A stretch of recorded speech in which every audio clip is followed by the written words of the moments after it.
Welcome to Smalltalk Daily for Wednesday, January 13th, 2010. This morning I'd like to go through using ActiveRecord with Glorp, and this makes it a little easier to do some simple database applications in VisualWorks or for that matter Object Studio. The database layer then becomes very simple to use and very easy because a lot of things are just assumed.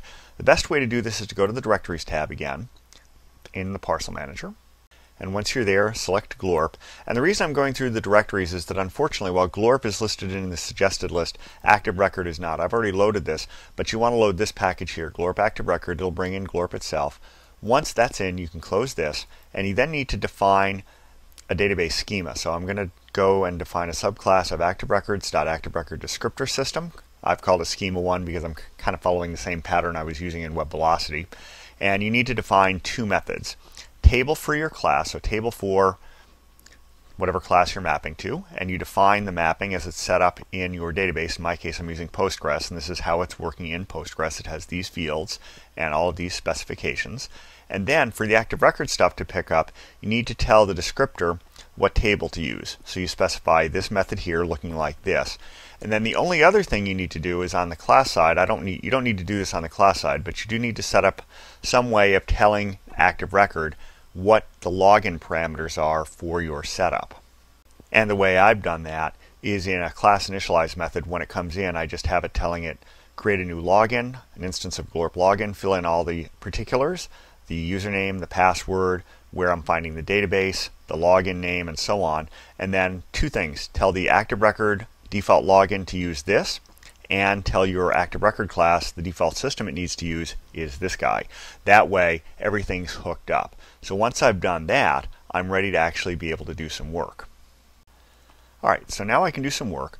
I'm going to push this aside. I've got my video class that I've specified. I can do some interesting little queries like this, video find all. So I can inspect that, and it should query the database and give me back an instance of everything. And if I double click into this, I can see I've got a create date, I've got a description, I've got a link. The ID was handed to me by the database, and I've got a name for it, and I've got a link here to the screen cap. So everything is set up this way. I'm in the process of building a demo. So I can close that. So I can do more interesting queries too, like this one, video find where, give it a where clause, and the where clause is a block, and inside the block you put pseudo SQL type syntax. It's not Smalltalk code, but it's not exactly SQL either. You can look at the Glorp documentation for this. But if I do this, I do an inspect, and I come back with my one match here, so I get back the thing that matched that. And then I can also go in and put new records in. So let's go ahead and take a look at what find all has in it now.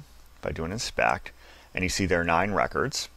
Now let's go ahead and create a new one. What I'm going to do is create a new video, give it a name, a description, a link, the screen capture information, and then I'm going to tell two things.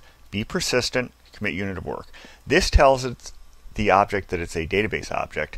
This tells the system, I'm done creating database objects. Now you can commit everything I've done. So all the changes I've made, if I'm going to update an object, all the new objects I've created that I've made persistent, they will either be inserted or updated or possibly deleted depending on what you've done.